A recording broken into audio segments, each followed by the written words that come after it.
morning, Nahida. Wait. Now that Paimon remembers everything, should we instead say good morning, Lesser Lord Kusanali? Hey! What's wrong, Nahida? You don't look too good. I'm afraid that what you're thinking right now is correct. Did Dunyarzad already disappear? No way! Are we too late? The real Dunyarzad's consciousness has indeed disappeared. It can no longer endure the constant dream harvesting.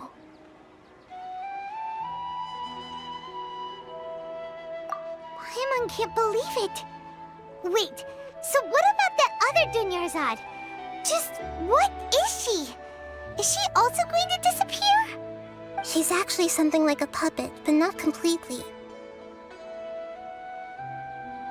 The real Dunyarzad's consciousness could no longer keep playing her role in this dream. So another Dunyarzad appeared to replace her in the dream. Just like the grass and the trees, that Dunyarzad is just a building block of the dream that helps to keep it going. But personality-wise, she's nothing like the real Dunyarzad.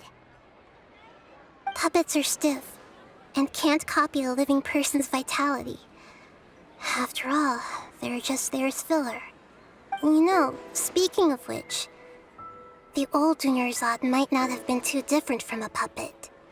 Dunyarzad truly believed that she met you within her consciousness, and it was you who inspired her. So you do remember her after all.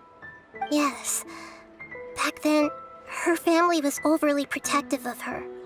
No one cared about her personality or thoughts.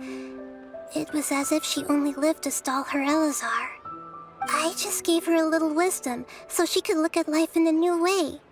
So that she could be her own person.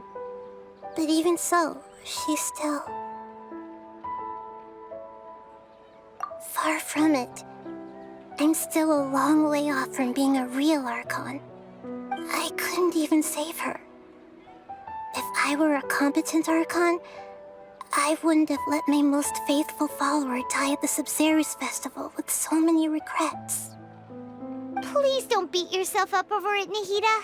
It's the sage's fault, and theirs alone. I'm not beating myself up. All I did was to rationally observe the distance between myself and a real Archon. Don't be like that, Nahida. Even real Archons are still allowed to be sad.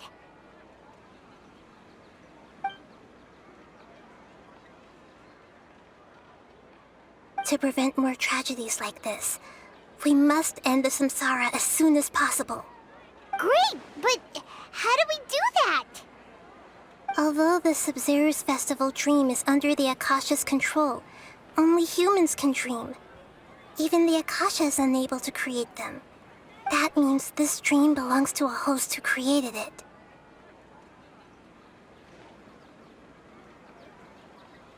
Huh? So, how should we find that person? Well, if this is someone's dream, then everything here must come from deep within their consciousness. Which means, with the power of imagination, they can change anything in this dream. Imagination? What do you mean by that?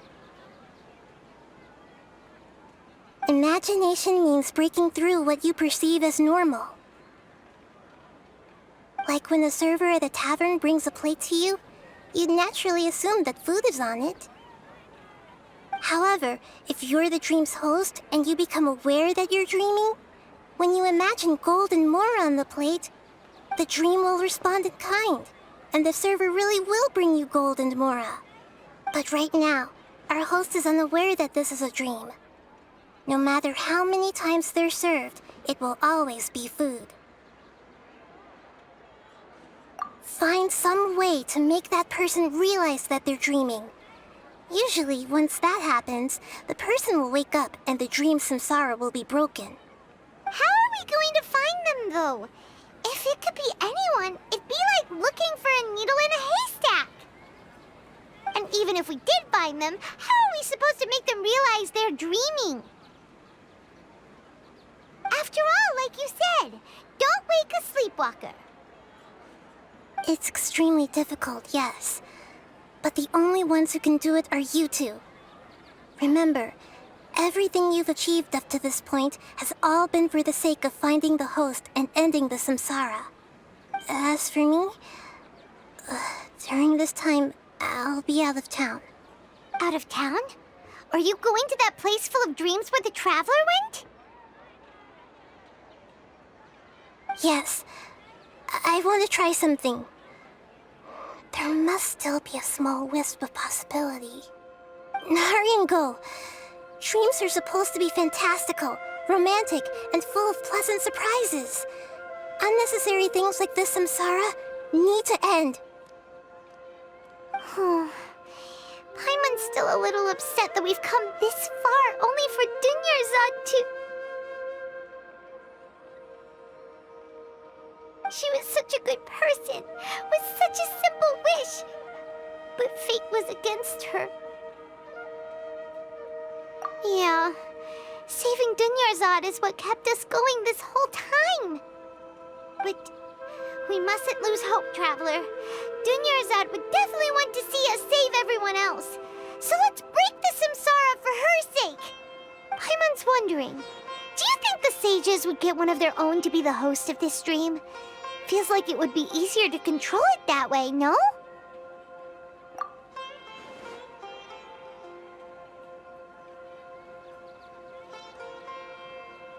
Huh.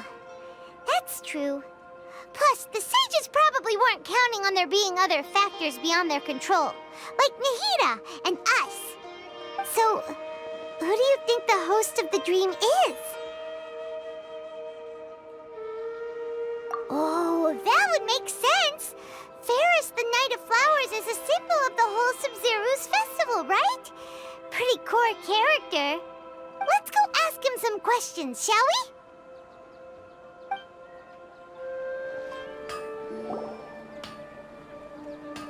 we? You're back. You left in a hurry last time. Is everything okay? Everything's fine, just... it's a little hard to explain. Would you mind taking part in a little experiment with us? An experiment? That came out of nowhere. I'm listening, though. What do you need me to do? Could you make a wish? You want me to make a wish? Is that a new Sub-Zero's festival tradition or something? Less questions, more wishing! Okay. My wish.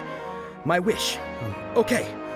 I'm a little nervous saying this out loud, but I want Miss Dunyarzad to be happy.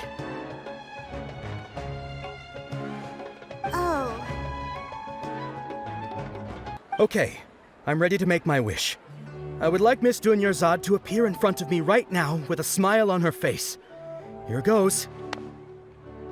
Please come true. I'm gonna open my eyes. Oh, you're...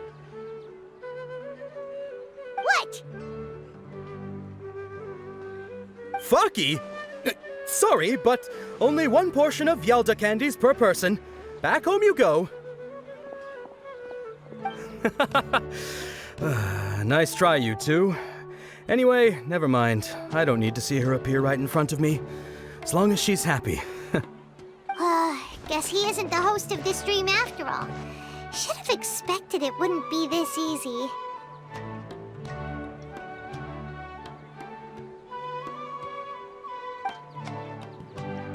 It seems like everyone who knows Dunyarzad loves her, but none of them has any idea that she...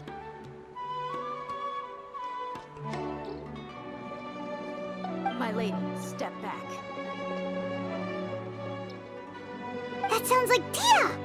Oh, right. This is when Dunyarzad bumps into the kidnappers. Huh? But Dia can handle them. Hey, Traveler!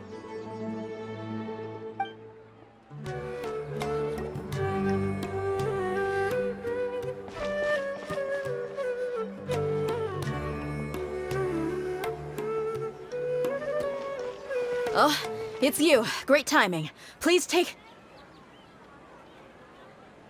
Hey, this is my job. The homie Yannis pay me, not you. You... fine, all right. Knock yourself out. Why are you so worked up anyway? It's not like I don't trust your fighting skills. Anyway, watch yourself.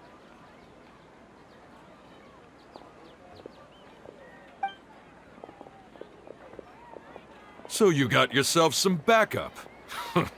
Suit yourself. You're going down!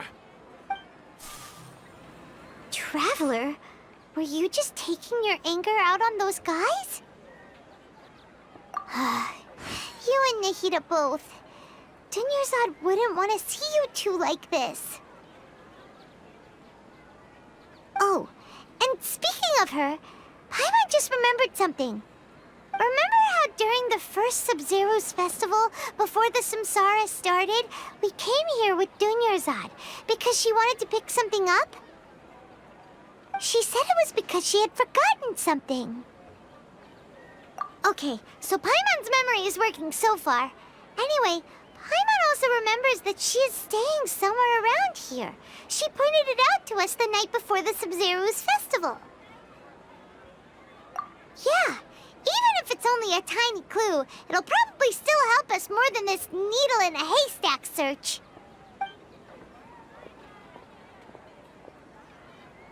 This is the place! It's rude to enter other people's spaces without permission, but desperate times call for desperate measures! Hey! The windows are unlocked! Okay, Paimon's gonna take a peek inside. This was only a temporary residence, so there was pretty much nothing inside except this book on the table. Should we open it?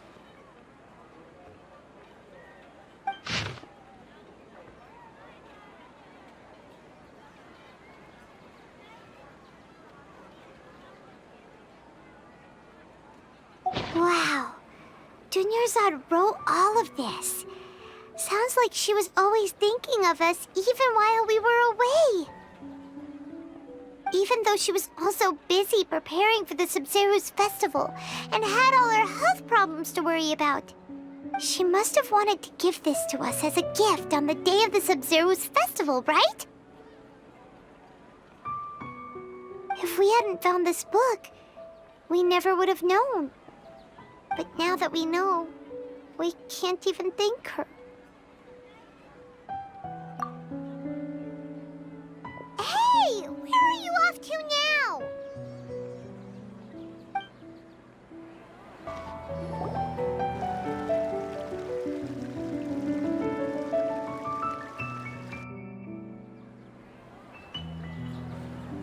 It's Dunyarzad's puppet.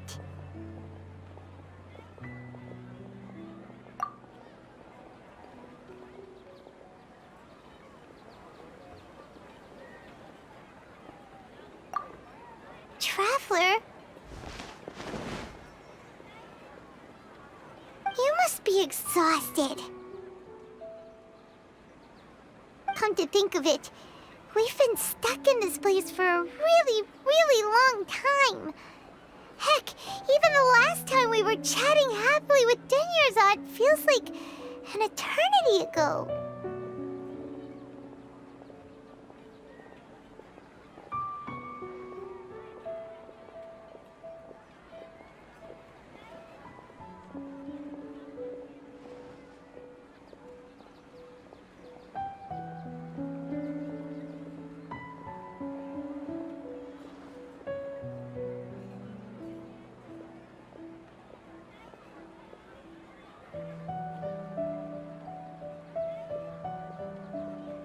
Paimon still remembers when we were sitting here, and the way her eyes sparkled when she talked about Nilou's dance of Sub-Zeros.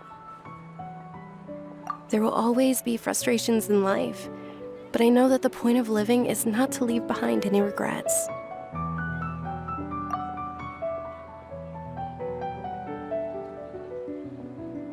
That was what the real Dunyarzad said, wasn't it? Does that mean...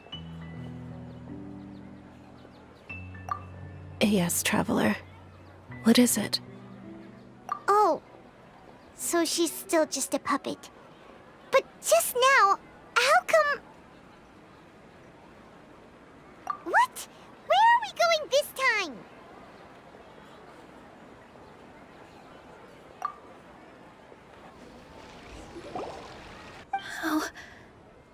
How did things turn out like this?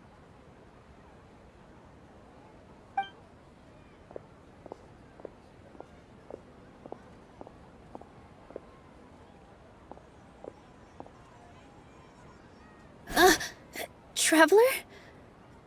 You don't have to get involved. He's a sage from the academia. I don't want to drag you into this. Traveler? Traveler? What the heck are you doing? If you get arrested by the academia, that's another day gone to waste!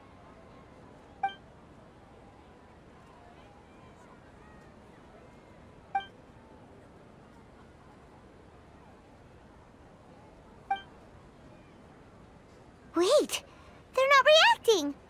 Have they been scared stiff? Oh, of course! If this is the sage's plan, they wouldn't put themselves through this. So they're just substitutes. What is this? What happened to the Grand Sage and his entourage?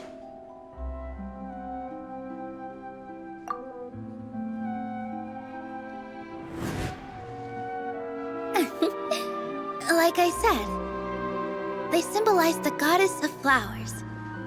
It's just a shame that all the real Padisaras went extinct after her death. Yes. The Greater Lord brought forth new Padisaras in memory of the goddess of flowers. But she ultimately could never truly replicate that beautiful shade of purple.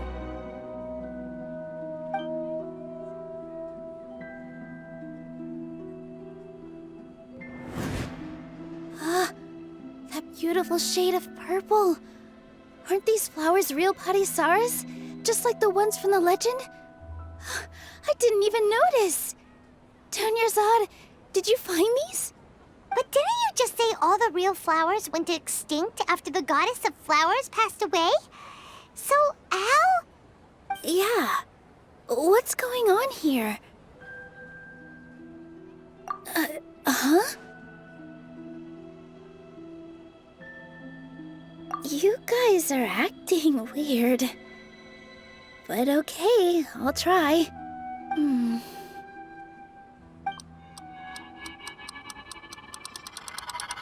Hey!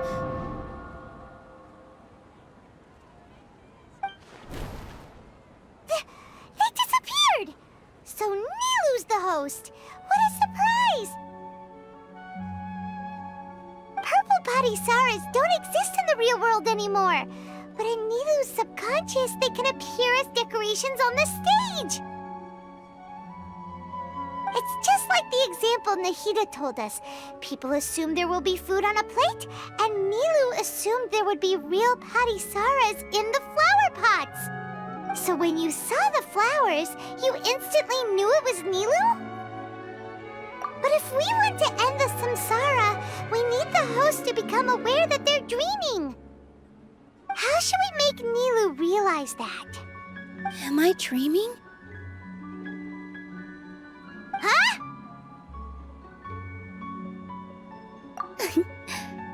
So I'm right.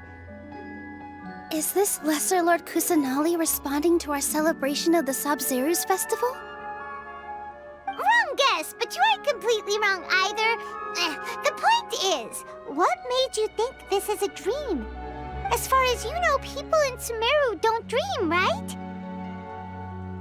Yeah, but have you heard the tale of the first sage? To prevent a calamity, he went on a journey to find the Dendroarchon. Ooh, sounds familiar. Dunyarzad told us a story like that when we first arrived in Sumeru City. So it was about the first sage, huh? Yep, but in the part you heard, he hadn't become the first sage yet. There's more to the story. His piety and wisdom were acknowledged by the Dendroarchon, and she finally gave her blessing to him. All kinds of spectacular scenes appeared in front of the first sage, as if all the knowledge in the world was being painted onto a canvas right before him. He was captivated. After who knows how long, he mastered all the knowledge he could comprehend. Afterward, he said to the Dendro Archon, "I miss my parents, my wife, and my children. I've been away from home for far too long. They must be worried." The Dendro Archon smiled. The next second, the sage found himself lying in his bed, as if he had just woken up from a dream. His wife, lying next to him, said, "You're off to search for the Dendro Archon today, aren't you? Have a safe journey, my love." In the end, the first sage took care of many disasters in Sumeru City and founded the Academia. What a happy ending. So, the first sage was dreaming ever since the beginning of the story? He never went on his journey?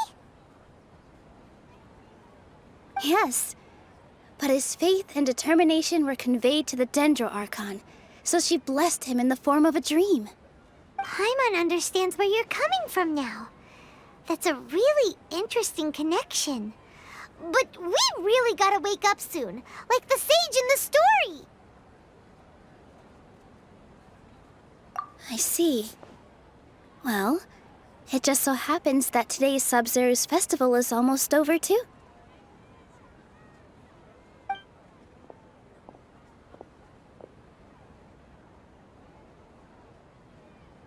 Since we're in a dream, let's make this final dance of Sub-Zero's as beautiful as we can.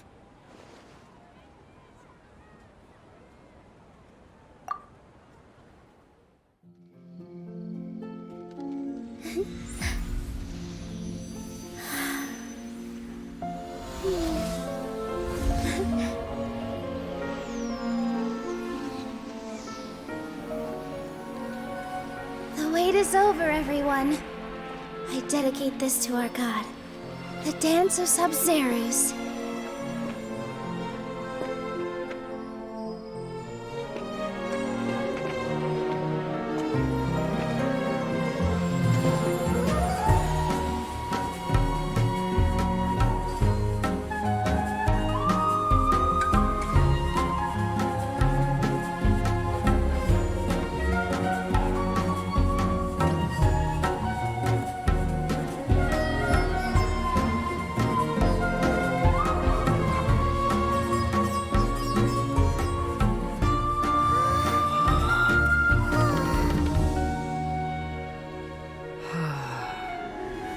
I'd be lying if I said I had no regrets. I would have loved to see Nilou's dance.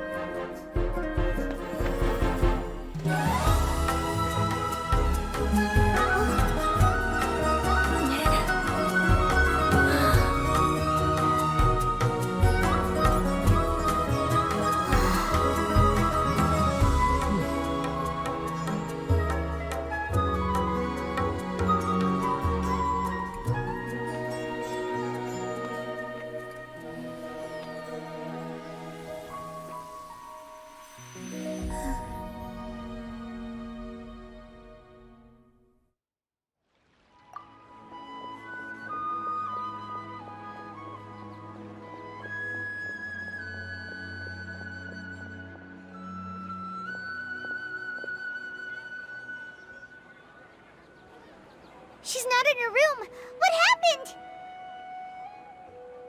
Huh? What usual spot?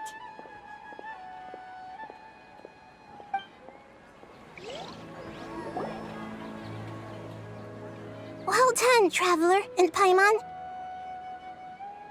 And thank you, Dunyarzad, for organizing the Sub-Zero's festival for me. I'm sorry, who are... Dunyarzad!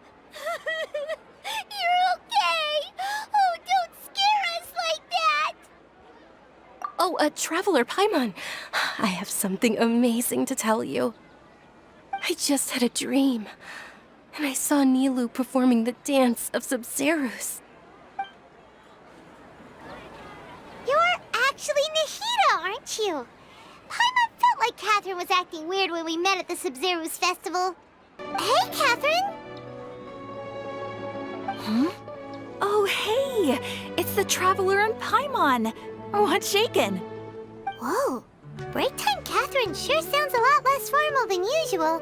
Paimon was still waiting for her to say Ad Astra Abyssosque. And Dunyarzad, did you save her? It's a really long story. We shouldn't disturb her. Her consciousness is still weakened. Let's chat somewhere else. How about by the Traveler's favorite bench?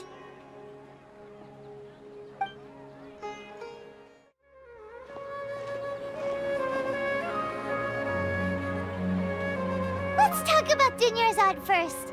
It's such a relief that she's all right. After we parted on the last day of the Sub-Zero's festival, I left the city and saw what the Traveler had described. Among the countless dreams, I found one that was growing fainter and fainter. This proved my suspicion. Once Dunyarzad could no longer bear the Akasha harvesting her dreams, her consciousness began to dissipate. But this also meant it escaped the Akasha's control. Such a small fragment of consciousness can't last for very long, though. It will return to its original dream, where both will gradually fade until they completely disappear. I used all the power I had to keep her dying dream alive as long as possible, but it still wouldn't have lasted for much longer if it hadn't been for you two breaking the samsara. So it looks like we did manage to save Dunyarzad in the end. And not a moment too soon. Huh? Why are you two smiling so happily? I thought you'd be so moved that you'd start crying. I need to spend more time observing human emotions. Both are fine. Everyone reacts differently. All right. You two must have a lot of other questions for me, right? After all, you saved my faithful believer. As your reward, I will answer any and all questions. At the Avidia forest, there was this incense that made the Traveler fall unconscious and dream of a huge tree and a red sky. You also heard someone's voice, right? It said world and forget me. Yeah, so you do know! We've been wanting to ask you what that was about, and if the red sky was related to Conria. It seems like the Traveler established a connection to Irminsul. That was a message left by Greater Lord Rukkhadevata's residual consciousness in Irminsul. Perhaps her last memory before she died. As you two probably know, Greater Lord Rukkhadevata disappeared after the disaster in Conria. The timings of these events do line up, so your suspicions are reasonable. A message from Greater Lord Rukkhadevata? We thought it was from King Deshret. King Deshret? That god who died even longer ago? Some present-day desert dwellers still worship him. You probably just heard some of their conspiracies. Okay, so what does the message mean?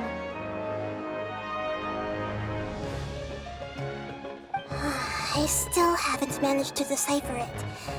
Even the Akasha isn't currently capable of doing that. Greater Lord Rukkhadevata's residual consciousness in Irminsul seems to be contaminated with something that has a very dangerous aura to it. Many devoted scholars go mad as soon as they connect their consciousness. I've warned the academia about this many times, but people still keep falling victim to it. But I believe this is the key to saving Irminsul. That's why I've kept trying to decipher it. So the tree in the vision was Irminsul? Oh, Tainari also said that Irminsul is sick! Is it because of the contaminated consciousness? But even if you can't figure out what that vision was all about, it seems like our search for you was all in vain. The traveler wasn't affected after coming in contact with that consciousness. I've never seen anyone like that. With you here, we may have a chance at deciphering it. No, we must decipher its secrets. I've already eliminated all other factors that might affect Irminsul. This is the only one left. This puzzle has life and death at stake. It could determine Irminsul's fate, as well as Tevat's. To be accurate, I'm using the Akasha as a medium to occupy Catherine's consciousness. How did you do that? Poor Catherine. Does this mean you can also occupy other people's consciousnesses? Theoretically, I can enter anyone's mind as long as they're wearing their Akasha terminal. The Akasha is the legacy of Greater Lord Rukkhadevata. As Lesser Lord Kusanali and the first Akasha terminal, my consciousness has always been linked to the Akasha. I've always respected my people's free will, so I've never actually occupied their consciousness. When necessary, I just borrow this bionic Snezhnayan puppet. Hold on. Did we just learn some deep, dark secret? So Catherine is... No wonder Paimon felt something was off about her. What about your own body? Why do you need to borrow other people's? Don't you live in the sanctuary of Surasthana?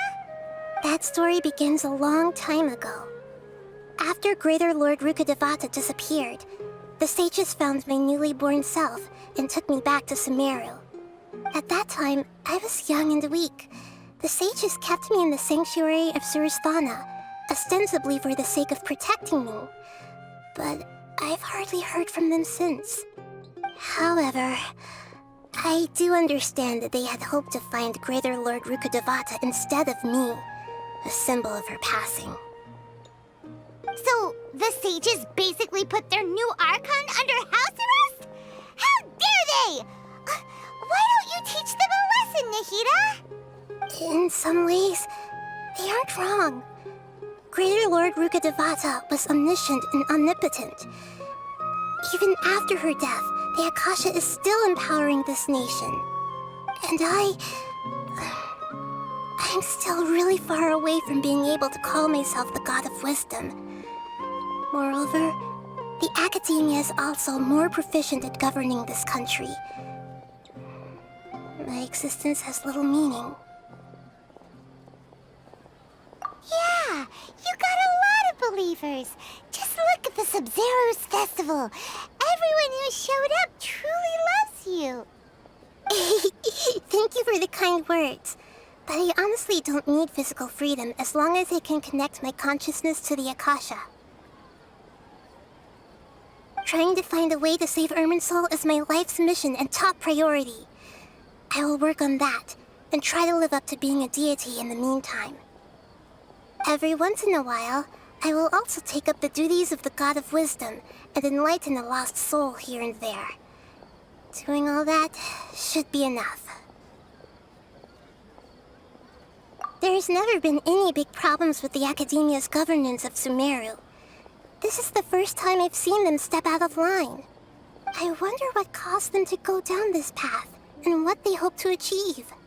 Even though the city's residents haven't noticed anything strange, if the traveler hadn't broken the Sub-Zero's samsara, the situation could have become dire. I tried to do some investigating in the Akasha, but I couldn't find anything suspicious. And all the people of interest seem to purposely avoid wearing their Akasha terminals. I think they're deliberately trying to hide something. Oh, that reminds Paimon. In Gandharvaville, there was a sage who had invited Tainari to join some kind of project. Could it be related? Regardless, I need to first investigate the sage's motives, make things right, and punish them if needed. But I'll have to be discreet, or they'll see me coming. You mean how the Akasha stops you from having dreams? Yeah, it's been such a long time. No one's noticed something's up? It's not that no one noticed. It's more like no one cared. Ultimately, it's all rooted in the sage's misdirection. Misdirection? The sages convinced everyone to believe that being unable to dream is a sign of rationality and wisdom. Not dreaming is a badge of honor in Sumeru. Even if the truth is that their dreams are being reaped by the Akasha. With their propaganda in place, the sages can maximize their use of the Akasha to facilitate their research. Besides, Greater Lord Rukkhadevata must have created the Akasha in the hopes that it could be used to its full potential. That's why I've never come out strongly against this. Anyway, the perspective advocated by the sages drowned out any voices of doubt. By now, even those who never use Akasha terminals find it too shameful and embarrassing to talk about their dreams. Got it! I hope my answers were satisfactory, seekers of knowledge. To be honest, maintaining Dunyarzad's fading dream took a lot of mental energy. I think I may need to rest for a while. Oh, and you don't need to worry too much about the sage's activities for now. The Akasha won't be able to conduct another project on the scale of the Sub-Zero's samsara in the immediate future. Go and get some sleep. Leave everything to us. What a relief. This is truly the most exhausting birthday I've ever had. Traveler? Paimon? Why am I here? Do either of you know? Maybe you were sleepwalking. You know you can't wake up a sleepwalker. We happened to walk by, so we thought we'd wait for you to wake up. I see. I should visit my maintenance personnel sometime. Oh, I'm fine. I better go. Thank you.